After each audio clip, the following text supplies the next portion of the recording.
오늘 우리에게 주시는 말씀은 잠언 1장 10절에서 19절까지 말씀, 잠언 1장 10절에서 19절의 말씀을 보겠습니다. 내 아들아, 악한 자가 너를 꿰을지라도 따르지 말라. 그들이 내게 말하기를 우리와 함께 가자. 우리가 가만히 엎드렸다가 사람의 피를 흘리자. 죄 없는 자를 까닭없이 숨어 기다리다가 스올같이 그들을 산채로 삼키며 무덤에 내려가는 자들같이 통으로 삼키자.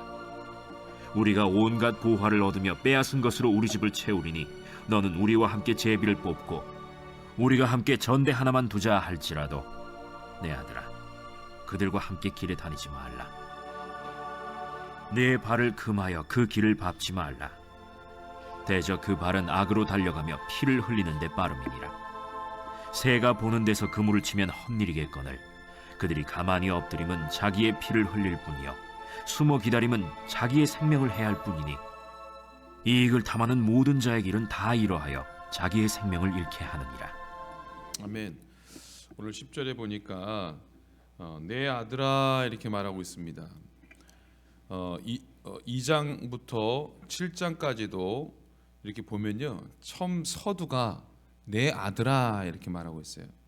여러분, 솔로몬의 아들이 누구냐면 르호보암이에요. 르호보암. 이것은 그 르호보암을 가리키는 게 아니고요, 이거는 두 가지로 우리 생각해 볼 수가 있는데 모두 다 하나님의 백성을 향한 적용입니다. 첫째는 모든 성경은 하나님의 감동으로 된 것이다라고 말했습니다. 그래서 하나님이 우리의 아버지가 되셔서 우리에게 말씀하시는 것이에요. 또 두 번째는 솔로몬 자신이 아버지의 입장, 어버이의 입장에 서서 하나님의 백성들에게 그렇게 말하는 것으로 볼 수가 있어요. 이 갈라디아서 4장 19절에 보면요, 바울은 갈라디아 교인들을 향해서 뭐라고 하냐? 나의 자녀들아, 너희 속에 그리스도의 형상이 이루기까지 다시 너희를 위하여 해산하는 수고를 하노라. 여러분, 바울 결혼 안 했어요. 근데 나의 자녀들이 이 뭔 뜻이냐? 영적인 아비로서 이렇게 갈라디아 교인들에게 나의 자녀들아 이렇게 부르고 있습니다. 자, 먼저 이 아들에게 경계하는 아버지의 말씀은 그 아들로 하여금 악한 자의 무리에게 물들지 말라 이렇게 말씀하고 있어요. 자, 10절에 보면 내 아들아, 악한 자가 너를 꿰을지라도 따르지 말라. 여기서 악한 자가 뭐냐? 여러분, 엄밀히 따지면 악한 자와 죄인은 다른 말이에요. 죄인은 뭐예요? 죄인은 하나님을 떠난 모든 인류를 말하고요, 악인은 뭐야? 죄와 연결되어 그 죄를 행하는 자를 악인이라고 그러는 거예요.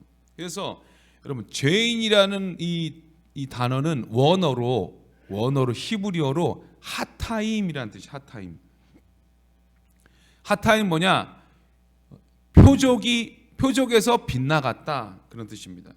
자, 활을 썼는데 활이 그 표적에 맞지 않고 빗나간 거예요. 화살이 아무 의미가 없는 거죠. 성경 말씀에서 이 표적이 뭐야? 우리가 맞춰야 할 표적은 뭐냐? 바로 그 표적은 하나님을 영화롭게 하는 것인데, 하나님을 영화롭게 하지 않고 빗나가는 거예요. 자기 원하는 대로, 세상이 원하는 대로 이렇게 살아가는 것이 바로 죄라는 것입니다. 오늘 본문에 나오는 악한 자는 두 가지 뜻이 있어요. 첫 번째로 고의적으로, 상습적으로, 계획적으로 죄를 짓는 자를 가리키는 거예요. 자기 자신을 죄에게 내어주고 다른 사람들마저 죄의 길로 인도하는 자를 말합니다. 이런 사람을 악인이라고 말하고 있어요. 그리고 이런 사람은 보편적으로 말하는 죄인들보다 죄가 더 크다는 것입니다. 이런 악한 자들이 우리 곁에 다가와서 무슨 일을 하는가에 대해서 10절 이하의 말씀을 보겠습니다. 자, 10절에 보면, 자, 말씀 보면 악한 자가 너를 꿰일지라도 이렇게 말하고 있습니다. 악한 자가 하는 일은요, 다른 사람들 어떻게 꿰는 거예요. 꿰는 거. 꿰는다는 게 뭐예요, 여러분? 상대방을 자기가 계획하고 있는 악한 일에 동참시켜서 함께 악한 무리가 되게 하는 것입니다. 자, 사람을 꿰는다는 것은 뭐예요? 바로 유혹하는 거, 유혹. 유혹의 전문가가 누구예요, 여러분? 사탄이에요. 그래서 이 유혹은요, 사탄으로부터 나오는 거예요. 유혹하는 자들은 뭐죠? 뭐가 있어야 돼요? 유혹거리가 있어야 되잖아요. 그 낚시밥이 있어야 되는 것입니다. 그 낚시밥을 살며시 우리 앞에 던져 놓습니다. 우리 13절 말씀 한번 13절 말씀 한번 다 같이 읽어 주시기 바랍니다. 시작.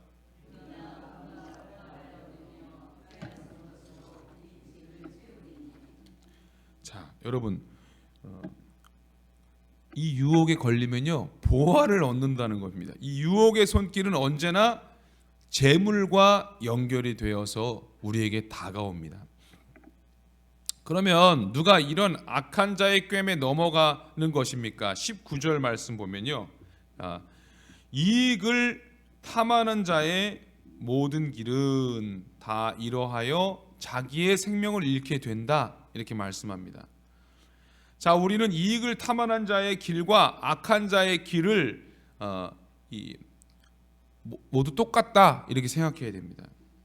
그래서 이익을 탐한다는 말은 장사하는 사람이 정상적인 이익을 추구하지 않고 어떻게 해요? 부정과 악한 도모에서 나오는 이익을 말하는 것입니다. 이익을 달성하기 위해서는 간절히 그런 사모하지만 이 일에 부정과 탐욕이 따른다는 것입니다. 이것을 사모하는 자들은 미혹을 받아 결국에는 믿음에서 떠나고 또한 많은 근심으로써 자기를 찌른다, 이렇게 말하고 있습니다. 자, 시편 1편 우리 다 잘 아시죠?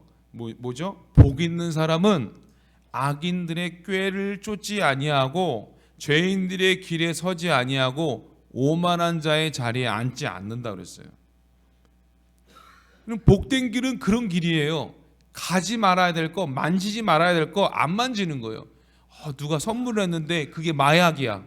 그럼 그거 어떻게 해야 돼요? 신고해야지. 이게 마약하면 그렇게 기분이 좋을 텐데 한번 해볼까? 이러면 안 된다는 거예요, 여러분. 악인의 길은 다 사망의 길입니다. 이 길은 많은 사람들이 즐겨 찾는 어떤 길이요? 넓은 길입니다. 인생들이 참으로 걸어가야 할 길은 어떤 길일까요? 어떤 길로 가실래요? 예수께서 말씀하십니다. 내가 곧 길이요. 예수님 길이라고 그랬어요. 하나님께로 가는 길은 오직 한 길이에요, 한 길. 어떤 길이죠? 좁은 길이요. 그리고 그 길이 바로 예수님이라는 거예요. 하나님께로 가는 유일한 길은 예수님밖에 없어요. 천국으로 가는 길도 마찬가지입니다. 예수님을 따라가는 길이 좁은 길이에요. 십자가의 길이에요. 그런데 가장 안전하고 복된 길임을 믿으시기 바랍니다. 그 종착역이 어디냐? 영생이고 천국인 것입니다. 성경은 이 악인에 대해서 악인은 결코 형통하지 못한다, 이렇게 말씀하고 있어요. 욥기 18장 5절 6절에도 보면 악인의 빛은 꺼지고 그 불꽃은 빛나지 아니할 것이요 그 장막 안의 빛은 어두워지고 그 위에 등불은 꺼질 것이다.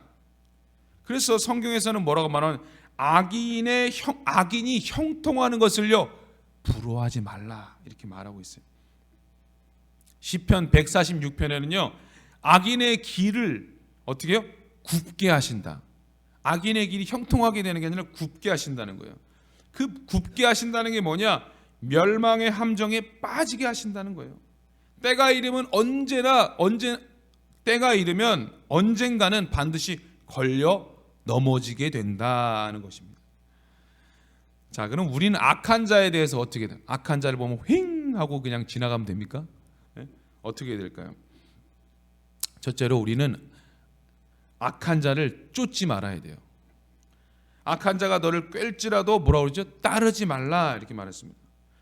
이 길은 음부로 향하는 길이기 때문에 생명을 잃을 수가 있는 것입니다. 여러분 창세기에 보면요, 하와가 딱 이렇게 유혹을 받잖아요. 선악과를 보는데 왜 이렇게 탐스럽고 한 입만 먹었으면 하는 그런 유혹을 받습니다. 근데 그 유혹을 쫓다가 자기의 영적 생명을 잃어버리는 거예요. 그 축복의 땅 가나안 땅에서 쫓겨납니다.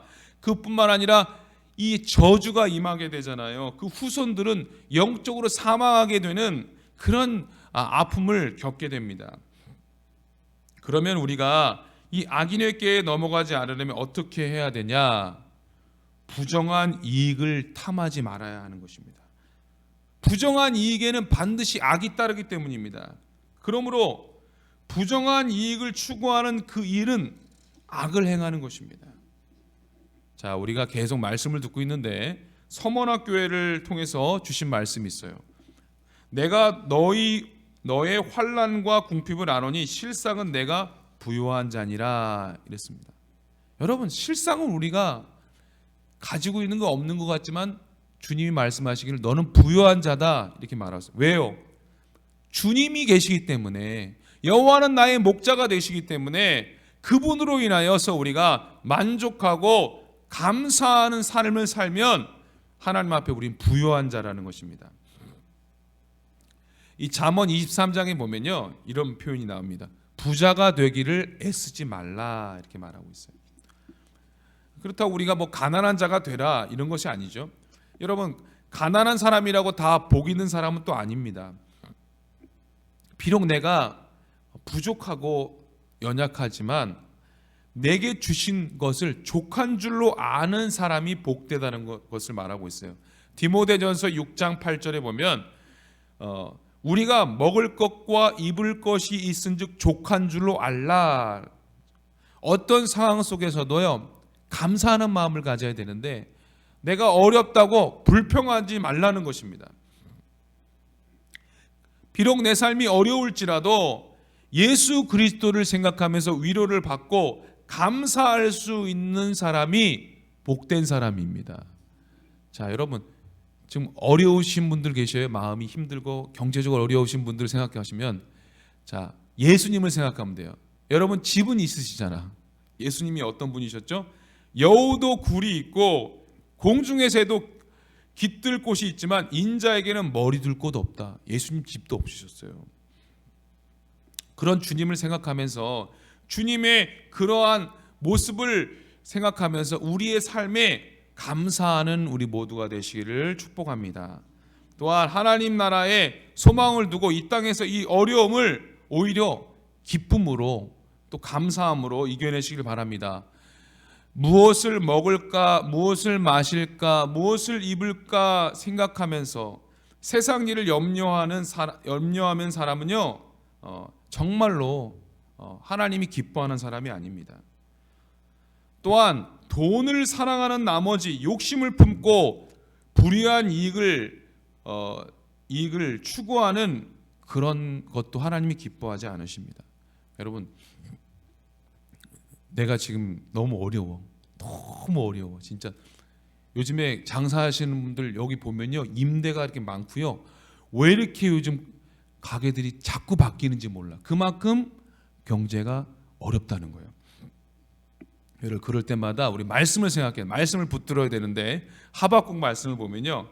비록 무화과 나무가 무성치 못하며 포도나무에 열매가 없으며 감람나무에 소출이 없으며 밭에 식물이 없으며 우리의 양이 없으며 외양간에 소가 없을지라도, 한마디로 이거 폭삭 망한 겁니다, 여러분. 여기까지만 읽으시면 안 돼요. 그다음 뭡니까? 나는 여호와로 인하여 즐거워하며 나의 구원의 하나님을 인하여 기뻐하리로다. 우리가 사실은 저는 이렇게 보면 이 찬양이 이렇게 빠르게 부르니까 막 신나게 부르는데 내용상으로 보면 정말 다 망하는 거예요. 그 앞에까지는요. 다 아무것도 없는 거예요. 근데 이 찬양에도 핵심이 있잖아요. 난 여호와로 인하여 즐거워한다. 나의 구원에 내가 구원받은 그런 은혜를 주신 하나님께 감사하는 그런 고백을 우리가 드려야 할 줄 믿습니다. 우리 한번 15절 말씀을 함께 읽어주시기 바랍니다. 15절입니다.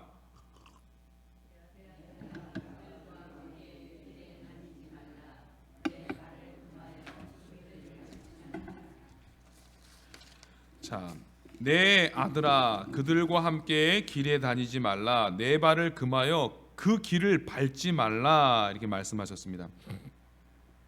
그런 사람들, 다시 말하면 악인들과 함께 다니지 말고 그들의 모임에 동참하지 말라고 하십니다. 자, 유혹의 손길은 누구에게 뻗쳐 있는가? 바로 악한 자를 자주 만나고 그들과 함께 자주 모이는 그 자리가 함정인 것입니다. 친구의 유혹의 손길에 이끌려서 한두 번 갔던 유흥가, 거기서 화근이 돼가지고 일생 씻지 못할 그런 불행을 겪었던 부부들이 있었어요. 실제로 예전에 남편이 사우디로 돈 벌러 갔을 때 돈이 막 차곡차곡 쌓이니까 그냥, 요즘엔 그런 게 없는데 카바레 한번 갔다가 강남제비 만나서 폭삭 망하신 그런 분들이 있다고 뉴스에서 종종 나왔습니다. 우리는요, 언제나 하나님의 말씀을 간직하고 그 말씀에 따라 우리의 생각과 행실을 이렇게 통제할 수 있어야 합니다. 우리가 배우는 이 잠언의 말씀을 읽고 듣는 우리 모두는 하나님의 지혜를 갖고 우리가 날마다 살아야 할 줄 믿습니다. 어떤 가정에서 있었던 일입니다. 아들인데요, 아버지의 말씀에 참 순종을 잘하는 아들이 있었어요. 그래서 아들이 어느 날 아버지께 이렇게 말합니다. 아버지, 저는 지금 이러이러한 좋지 않은 친구들과 교제하고 있지만 저는 결코 그들과 악한 일에 동참하지 않을 것입니다. 염려하지 마세요. 이렇게 말했어요.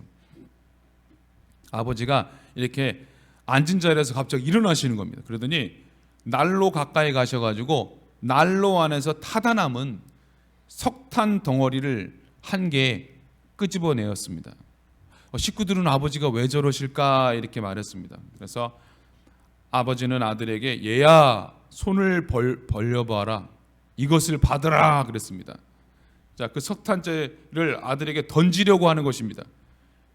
그러자 아들은 깜짝 놀라면서 왜 그러세요 아버지? 그래서 막 움츠려 드리는 것입니다. 그래서 아버지, 야, 왜 뜨겁지도 않은데 왜 그래? 그렇게 말했습니다. 아버지 그래도 손이 더러워지잖아요. 이렇게 말했습니다. 그래, 나쁜 친구와 어울리는 일은 비록 너가 지혜롭게 행동하고 그들에게 물들지 않겠다고 생각하지만 이미 너의 마음이 더러워짐으로 그들과 멀리 떨어지는 것이 지혜로운 것이다 라고 아버지가 말했다고 합니다. 여러분, 오늘 말씀을 통해서 우리는 이 악한 자가 다니는 길을 가서는 안 됩니다. 우리는요, 생명 되신 오직 예수님과 함께 예수님이 가신 그 길을 가야 하는 것입니다. 우리가 환경이 어렵고 가진 것이 없지만 난 여호와로 인하여 즐거워하리, 나의 구원의 하나님으로 인하여 즐거워하는 그런 믿음, 내게 주신 것 그냥 감사하면서 늘 주님 바라보면서 주님을 의지하면서 우리가 가야 할 생명길로 나아가는 우리 모든 성도님들이 되시기를 주님의 이름으로 축복합니다. 기도드리겠습니다. 사랑의 하나님, 감사를 드립니다. 오늘 말씀을 통해서 우리의 삶이 하나님이 기뻐하시는, 또 하나님을 영화롭게 하는 그런 복된 삶이 되게 하여 주옵소서. 우리의 가정이 복되게 하시고 우리 자녀들이 다 복된 길로 갈 수 있도록 붙잡아 주시옵소서. 담임 목사님 가나 선교 여정 중에 있습니다. 하나님, 더위 가운데 지치지 않게 하시고 또 모든 20주년 행사가 잘 진행될 뿐만 아니라 오고 가는 모든 그 길에서 안전을 지켜주시고 또 말라리아나 또 강도의 위협에서 지켜주시고 항상 함께하여 주시고 주님께서 은혜를 더하여 주시옵소서. 함께 간 일양들도 모두 건강하게 잘 지내고 올 수 있도록 도와주옵소서. 육신의 연약함으로 지금 병원에서 검사하고 있는 분들이 있습니다. 몸이 급격히 약해지고 또 연약하여서 또 병원에서 치료받고 수술한 분들이 있습니다. 주님, 그 몸을 만져주시고 회복되게 하여 주시고 또 다음 주에 월요일에는 두 분이 수술을 하는데 하나님 주님의 은혜 가운데 수술이 잘 될 수 있도록 붙잡아 주옵소서. 이번 주 토요일, 일요일, 주일 또 청소년부 수련회가 있습니다. 주님께서 많은 우리 학생들 보내주시고 또 수고하는 우리 전도사님, 교사들 붙잡아 주셔서 잘 감당할 수 있는 능력 더하여 주시옵소서. 은혜 받게 하여 주시옵소서. 아이들이 평생 잊지 못하는 수련회가 되게 하여 주시옵소서. 오늘 하루도 우리 모두 주님께 은혜 가운데 승리하는 복된 하루가 되게 하여 주시옵소서. 예수님의 이름으로 기도드립니다. 아멘.